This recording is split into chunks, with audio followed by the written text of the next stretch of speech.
Okey, Assalamualaikum warahmatullahi wabarakatuh dan salam sejahtera. Okey, hari ni cikgu nak sambung tentang ni topik tentang 4 ya, iaitu jadual berkala unsur, dan topik yang kita akan bincangkan adalah unsur dalam kala ya. Okey. So, anda telah belajar tentang kegunaan natrium, klorin dan argon. So, kegunaan beberapa unsur lain dalam kala 3 apa pula. Jadi kita boleh tengok dalam gambar ni. So kalau magnesium kita boleh dijadikan sebagai bahan api ya. Aluminium untuk membuat tin. Okey, fosforus sebagai bahan bunga api. Okey, sulfur sebagai racun kulat. So ni antara kegunaan lah ya, boleh refer dalam buku teks.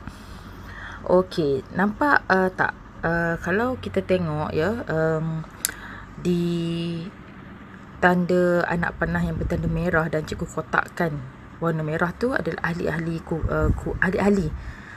kala 3 ya.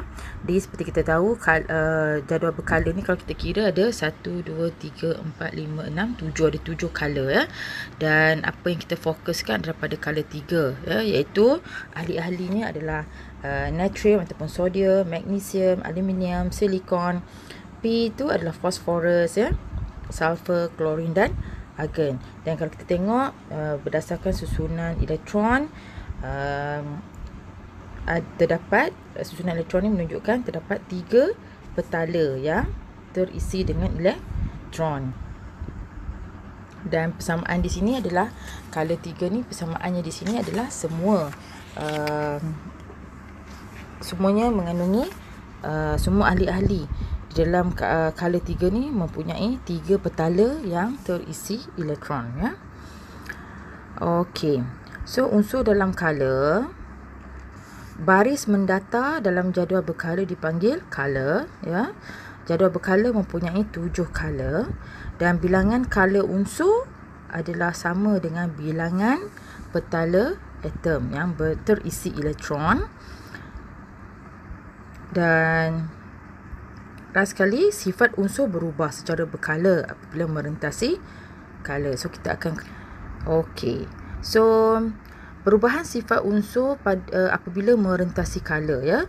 So unsur menunjukkan perubahan sifat secara berkala apabila merentasi kala 3 ya, iaitu daripada kiri ke kanan ya. Okey, kalau kita tengok nombor protonnya meningkat ya. Kalau tengok nombor proton natrium 11 ya, sehingga argon 18, so meningkat. Okey, susunan elektron pula kita dapati susunan elektronnya terdapat 3 petala yang terisi elektron. Okey, bilangan elektron valensnya berubahlah mengikut kumpulan ya. Kalau natrium ni elektron valensnya 1, so berada di kumpulan 1 kan. Kumpulan berbeza tapi berada dalam kala yang sama ya. Okey, keadaan fizik juga berubah. Kalau kita tengok natrium sampai sulfur semuanya berbentuk pepejal. Okey, klorin dan argon bentuk gas. Okey, jejari atom semakin berkurang ya, nombor tu semakin kecil ya. Okey, keelektronegatifan pula, nilai keelektronegatifan pula semakin bertambah. So kita akan kaji kenapa ya.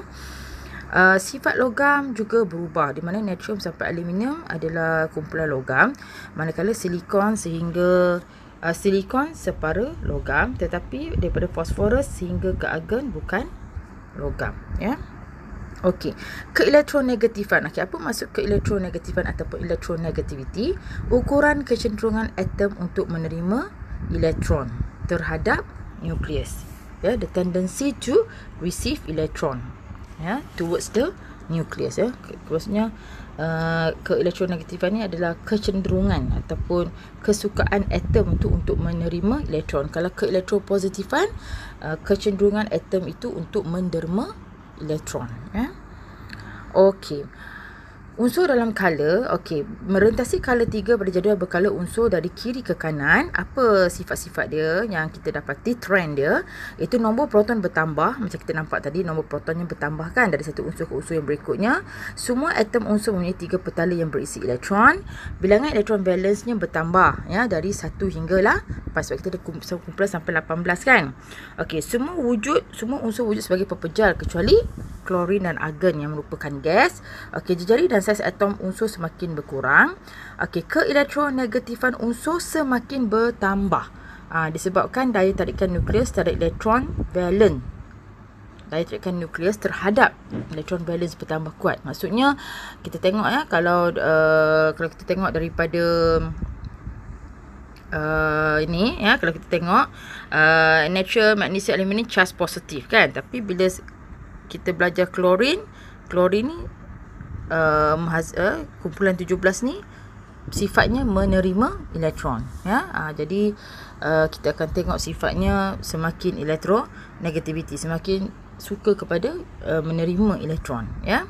Okey.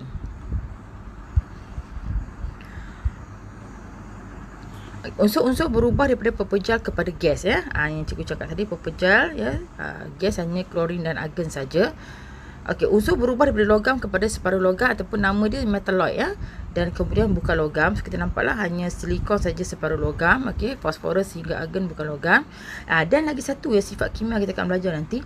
Oksida bagi unsur berubah daripada base kepada amphoteric dan kemudian kepada asid. Maksudnya oksida logam. Okey, kita tahu kumpulan color 3 ada logam natrium. Logam natrium ni boleh membentuk logam oksida, dan logam oksidanya bersifat base. Begitu juga dengan magnesium oksida ataupun magnesium oxide. Aluminium oksida ataupun aluminium oxide bersifat base, bersifat amphoteric, dan silikon sehingga klorin bersifat oksida asid. Kita akan tengok nanti ya. Okey. Soalan selalu akan tanyalah, apabila bergerak merentasi color, kenapa jejari atom berkurangan? So kita akan kena cakap lah, kita nak explain. Dari natrium ke argon, bilangan proton dalam nukleus bertambah, tetapi bilangan petala yang berisi elektronnya kekal sama. Betul tak? Kalau kita tengok bilangan proton bertambah, kalau kita tengok meneruni kumpulan, kenapa saiz atom tu bertambah? Kerana bilangan petala bertambah. Tapi kalau kita tengok color ni, walaupun bilangan proton yang bertambah, tetapi tetap maintain petala tu 3 saja. Ya, contoh 2 macam natrium 281, magnesium 282. Walaupun nombor proton meningkat, tetapi jumlah color tu masih lagi 3 sampai ke hujung. Oleh itu, daya tarikan nukleus adalah lebih kuat terhadap elektron. Jadi kalau kita tengok dari natrium ke argon, okay, bilangan protonnya meningkat. Contoh natrium 11 ya, sampai ke argon 18. Jadi nombor protonnya meningkat, bilangan protonnya meningkat. So bila bilangan protonnya meningkat, daya tarikan nukleus ya terhadap elektron sangat kuat terhadap elektron. Ya, daya tarikan nukleus yang di tengah ni ya. Daya tarikan nukleus ni contoh ya. Okey. Ini adalah natrium ya, 281. Tapi argon pun 3 share juga, tapi semakin kecil, nampak tak? Ya, dia semakin kecil.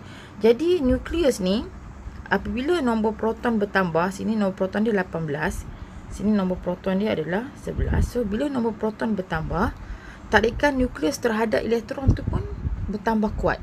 Itu sebabnya saiz dia, apabila elektron tu tertarik lebih dekat, elektron petala valence ni ya, tertarik lebih dekat dengan nukleus, so tarikannya lagi kuat. Jadi saiz atom menjadi mengecil.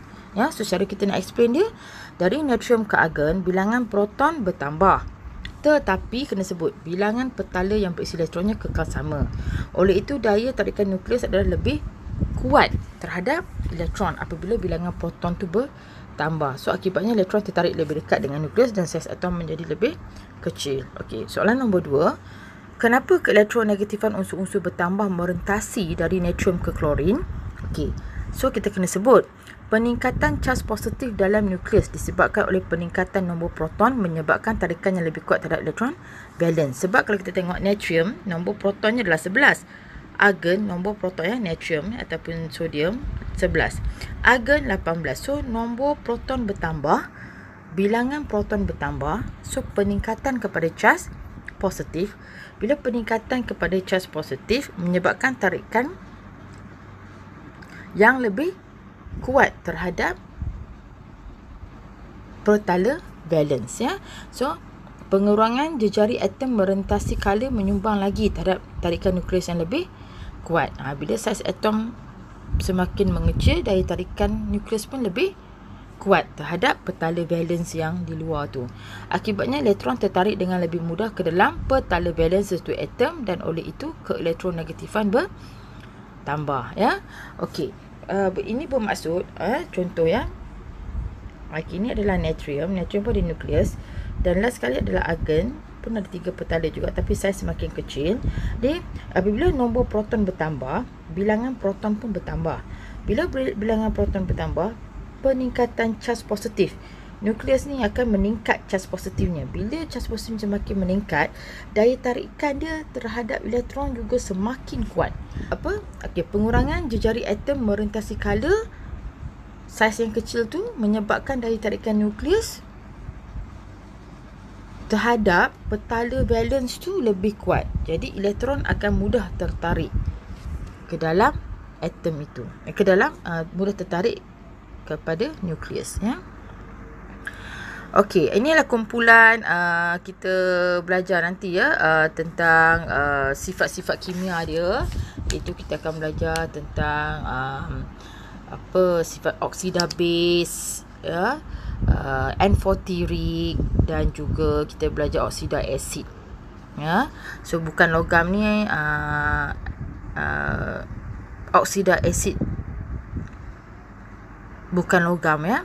Dan logam ni bersifat oksida base. Bahasa Inggeris, bahasa Melayu dia oksida base, ya. Okey. Nombor proton bertambah dari satu unsur ke satu unsur, bilangan elektron valens juga bertambah, betul tak? Okey, keadaan fizik berubah daripada pepejal kepada gas. Okey, jejari atom unsur berkurang kerana apa? Daya tarikan antara nukleus dan elektron valens bertambah. Semakin kuat daya tarikan, semakin kecil saiz atom. So itu maksud dia. Kenapa jejari atom berkurang? Kerana apa? Daya tarikan terhadap nukleus dan elektron valensnya tambah. Jadi semakin kuatlah daya tarikan, semakin kecil saiz atom. Okey, keelektronegatifan bertambah kerana apabila saiz atom berkurang, daya tarikan antara nukleus dan elektron valensnya bertambah. Oleh itu keupayaan atom untuk menarik elektron ke arah nukleus meningkat, ya. Okey, sifat logam juga berkurang merentasi kala. Okey, jadi ini kalau kita tengok berubah daripada dua depan ni adalah bersifat oksida base ataupun basic. Okey, natrium ni bersifat N4-tiric dan last kali ni adalah bersifat acidic, ya, ataupun bersifat oksida asid. Okey, sifat unsur merentasi kala berubah daripada base kepada asid. Okey, natrium oksida and magnesium oksida ataupun sodium oxide and magnesium oxide bersifat oksida base. Logam oksida apa maksudnya? Logam oksida, apa maksud oksida bersifat base? Adalah logam oksida yang larut dalam air untuk membentuk larutan alkali. Okey, N4-tiric bermaksud oksida yang menunjukkan sifat dua-dua. Sifat asid pun boleh, sifat base pun boleh. Kan, macam kalau natrium dengan magnesiumnya, logam oksidanya menunjukkan sifat base sahaja, iaitu bila larut dalam air membentuk alkali. Tapi N4-tiric ni oksida yang menunjukkan dua-dua sifat, ada base, ada alkali. So dia dua-dua boleh. Ni contohlah, ya, aluminium oksida ni. So dia boleh bertindak balas dengan asid dan dia pun boleh bertindak balas dengan alkali untuk menghasilkan garam dan air. Nampak dia fleksibel, ya. Okey, next tu dia N4-tiric. Okey, asid punya oksida bukan logam bersifat asid. Oksida logam bersifat base. Oksida bukan logam bersifat asid. Okey, oksida bukan logam juga larut dalam air untuk membentuk larutan berasid. Kalau bersifat base tadi, logam oksida larut dalam air untuk membentuk larutan alkali, kan. Tapi kalau oksida bukan logam bersifat asid, bila larut dalam air akan membentuk larutan yang berasid, ya. Okey, contoh sulfur dioksida membentuk asid sulfurous, ya. Okey, apabila merentasi kala, sifat oksida berubah daripada oksida base kepada oksida N4-tiric dan kemudian kepada oksida asid. So unsur kumpulan 1 dan 2 membentuk oksida logam yang bersifat base. Okey, apabila larut dalam air, kedua oksida base ini akan menghasilkan apa? Larutan beralkali. Dia oksida base juga bertindak balas dengan asid untuk membentuk garam dan air. So ada dua ciri oksida yang bersifat base ni. Satu, apabila larut apabila oksida logam ni larut dalam air, kedua-dua oksida base ni akan menghasilkan larutan beralkali ni. Dua ni bila larut dalam air akan menghasilkan larutan beralkali. Dan yang kedua, apabila oksida base ni bertindak balas dengan asid untuk membentuk garam dan air. Oksida base ni tak boleh react dengan alkali, hanya boleh react dengan asid sahaja untuk menghasilkan garam dan air. Okey, aluminium dia fleksibel. Sebabnya dia letak dalam grup amphoteric kerana keupayaannya untuk bertindak sebagai asid dan base. Jadi aluminium oksida bertindak balas dengan kedua-dua asid dan alkali untuk membentuk garam dan air. So dia fleksibel, dua-dua pun boleh. Okey, unsur kumpulan 14, 15, 16 dan 17 membentuk oksida bukan logam yang bersifat asid. Maksudnya apabila oksida logam ni larut dalam air, oksida logam ni akan menghasilkan larutan yang berasid. Dan sifat yang kedua adalah oksida asid ni hanya bertindak balas dengan alkali sahaja untuk menghasilkan garam dan air. Kalau oksida base tadi hanya bertindak, logam oksida ni hanya bertindak balas dengan asid sahaja untuk membentuk garam dan air. Ni contoh dia. Ni natrium oxide ataupun sodium oxide, natrium oksida ataupun sodium oxide bertindak balas dengan air untuk menghasilkan larutan beralkali, kan? Kalau oksida asid bukan logam, ni dia contohnya akan menghasilkan larutan yang berasid. Okay. Amphoteric oxide is oxide that had acidic and basic properties. Ni kena rapat. Okay, so amphoteric oxide ni bermaksud oksida yang mempunyai sifat asid dan base. Okey, so maksudnya aluminium oksida ni boleh bertindak balas dengan asid dan juga boleh bertindak balas dengan alkali untuk menghasilkan garam dan air. Okey, ni kena betulkan H2O. Kantan yang mudah-mudah sikit lah So dia bersifat amphoteric. Okey, ni nota dalam bahasa Inggeris. So boleh tengoklah semua dia punya info di situ. Okay, size of atom decrease while force attraction between nucleus and valence electron become stronger. Okay, why electronegativity increase? Because size of atom becomes smaller. Force attraction between nucleus and valence electron become stronger due to the size of atom become smaller. So it is easier for nucleus to attract electron into the atom. Okay, proton number is increasing at 1 unit when across the period. So the atomic radius is decreasing when across the period. Okay, why? All the element in period 3 have 3 filled electron shell, but the proton is increasing by 1 unit across the period. As a result, the increase of proton number is increasing the electrostatic force between the nucleus and the valence electron. Jadi peningkatan nombor proton tu akan meningkatkan daya tarikan elektrostatik antara nucleus dengan valence electron itu. So the valence electron are pulled closer to the nucleus, causing the atomic radius to decrease. So electronegativity is increased. Why? Electronegativity is a measurement of the tendency of an element to attract the electrons. Okay, the force of attraction to the nucleus, the force of attraction of the nucleus is increased when across the period because the size of atomic radius is decreasing and the proton number is increasing. Okay, dan unsur dalam color menunjukkan sifat logam dan bukan logam. Konduktor elektrik yang lemah. Contoh separuh logam adalah silikon dan germanium. Silikon dan germanium digunakan sebagai semikonduktor. Okey, apa kegunaan semikonduktor? Membuat microchip untuk membuat perkakas elektronik seperti televisyen, membuat diode dan transistor. Ini kegunaan lah. Unsur dalam color dan juga kegunaan separuh logam itu silikon dan germanium. Okey, ni unsur logam ataupun metalloid kita panggil separuh logam. Ni sifat logam dan bukan logam. Maksudnya metalloid ni dia ada sifat logam dan dia ada juga sifat bukan logam. Unsur ni merupakan konduktor elektrik yang lemah. Okey, namun begitu metalloid merupakan konduktor elektrik yang baik pada suhu yang tinggi. Berdasarkan sifat tersebut, metalloid seperti silikon digunakan sebagai semikonduktor dalam penghasilan microchip elektronik. So gambar tu menunjukkan microchip elektronik yang digunakan dalam komputer dan telefon bimbit. Okey. Ini adalah eksperimen. Dan kita tengok dalam buku teks ada eksperimen untuk mengkaji perubahan sifat kimia. Kita kan dah tahu daripada kiri ke kanan berubah kan. Natrium oksida dan magnesium oksida bersifat oksida base, aluminium bersifat amphoteric, silikon sehingga klorin membentuk oksida asid. Jadi inilah eksperimen dia. Okey. bahan-bahan yang kita sediakan mesti adalah logam oksida daripada ketiga-tiga kumpulan tu, ya. Dan kita kena buat pemula ubah yang dimanipulasikan adalah jenis oksida, bergerak balas, perubahan sifat oksida unsur tu, dan isi padu air perlu dimalahkan. So mula-mula kita tuang dulu 100 cm air suling ke dalam tabung uji, ya, yang mengandungi separuh spatula logam, spatula natrium oksida, dan goncangkan. Kita pun ukurlah pH dia. So kita record lah bila kita buat satu ni natrium oksida tadi, kita tambah air, tengok pH dia berubah tak. Sebab dia jadi alkali kan. Okey, apa nilai pH dia. Lepas tu kita ulang balik dengan yang lain, ya.